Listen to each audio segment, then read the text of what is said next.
حضرت شیخ الحدیث حضرت مولانا محمد ادریس رحمت الله علیه چې زمونږ د ټولو زه به دا ووایم چې سرپرستي اعلی پاغه باندې نومانیا پاغه باندې دارالعلوم حقانیه بلکې دا څه کې چې پاغه باندې تمام چې څومره پښتانه دا ټول په آبادو نو کمې څومره داغه محسوسوي او دارالعلوم حقانیه کې داغه پتلو باندې څومره نقصان پیښ شو. نو شیخ ادریس صاحب رحمت الله علیه هغه که ورته رور مې ووی رور مې و، که ملګری وی ملګری و، او زما او دغه په منځ کې انتهایي ازادي وه او ډېرې پټې پټې خبرې به مونږ د یو بل سره بس کمره به هم بنده کړه بیا به ورته کېناست چې به راتلو زما کمرې ته به راغې نو بس چې لږ به ورسره ما ګپ شپ ولګو نو طبیعت پرې خوشحاله شو بس وي طبیعت مې ښه شو. د هغه په راتللو د هغه کمی خو به مدرسو ته هم محسوس کېږي خو انشاءالله امت مسلمه ته به هم اوس محسوس شي په آینده کې د واعظ او د نصیحت چې د هغه سره الله جل جلاله کومه ښکلې ژبه ورکړې وه د هغه واعظ او د نصیحت نه عام مسلمانان محرومه شو. هغه ته چې خدای پاک د تدریس کوم انداز ورکړی دغه د تدریس د انداز نه صرف دغه موجوده طالب علمان نه بلکې په مستقبل کې چې طالب علمانو هغه چې نه هم محرومه شول. د هغه په تلو باندې په دارالعلوم حقانیه کې یا په جامعه نعمانیه کې په دواړو کې د تدریس په اعتبار د کتاب په اعتبار سره به کمی نه راغلی کتابونه خاصی مونږه ولو راولي پکې لیکن هغه ته چې خدای پاک کوم د فهم او د پوهې کوم ماده ورکړې وه دا فهم او د پوهې ماده چې دا په چا کې نشته ولې هغه به 2 غنټې سبق وي لیکن په دې 2 غنټو سبقونو کې به یو طالب علم هم دا نه وي چې زه دې پاسم او دسله دې لاړ شم زه دې پاسم زه دې اوبه وڅښم بلکې شیخ صاحب به لګیا نو په شیخ صاحب کمال دا چې سبق به وي پته چې به ورته ولګېده چې هلکان خو مې بور شو بس داسې یو خوږه خبره به پکې وکړو چې هغه بورینګ به مکمل ختم شو او طالب علمان به بیا اثر نو سبق ته چې نه کېناستل.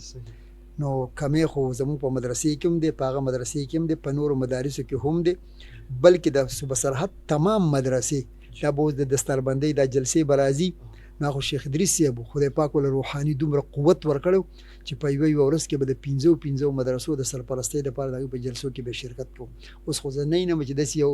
نر مولاوي چې هغه خدای پاک دومره روحاني قوت ورکړی چې هغه د ګنټه او نیمه ګنټه او 3 پاوه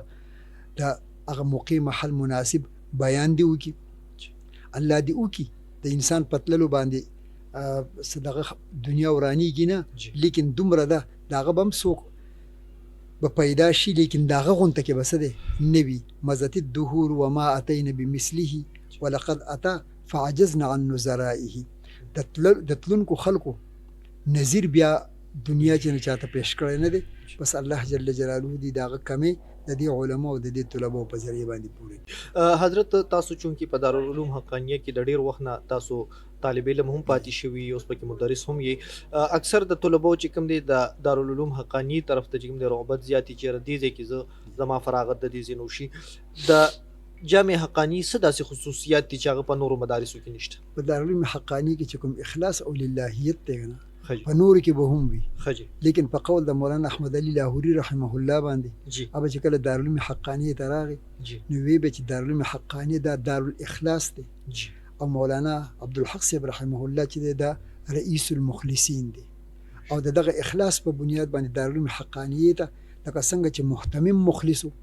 نو هغه داسې یو ځان له یو جماعت پیدا کړو داسې یو ټیم وکنه چې هغه ټول اخلاص والو په هغوی کې نه د دنیا پسندي وه نه پکې جاه پسندي وه نه پکې د دې دور هغه عیوب او نقصاناتو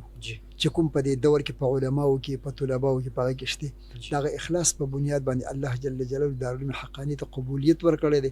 ورنه زموږ هر کال دا نظریه چې موږ به دې ځله دومره رانشي دومره برانشي نو هغه دومره راشي کنه په قول د مولانا سمیع صاحب رحمه الله باندې هغه وایي چې راځي داخله وایي راځي چې داخله وایي پته به لګي دا انتظامات چې د الله د طرف دا بوله خدای پاک برابرۍ دا دغه اخلاص په برکت او د استادانو د کمال صداقت او د دارالعلوم حقانیه سره د کمال تعلق په بنیاد باندې خدای پاک د دې مقام ورکړي. په دارالعلوم حقانیه کې استادان چې کوم د عجز او د تواضع ژوند تیری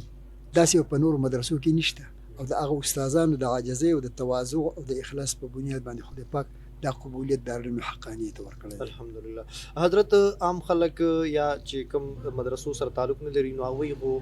تاسو دیر باباجي پیژني خو تاسو خاندانی پس منظر د علماو دا کم ځای نه را روان دی اوسه پورې چې کم دی ستاسو په خاندان کې علما داسې حفاظ کرام تعداد څومره دی؟ زمونږ والد محترم دیر باباجي مونږ ته وایي جی چې زمونږ نیکه چې جی هغه د محمود غزنوي رحمه الله سره جی چې کله هغوی هندوستان ته تلل او په سومنات باندې حمله کوله د هغوی سره د غزني نه را روان شوي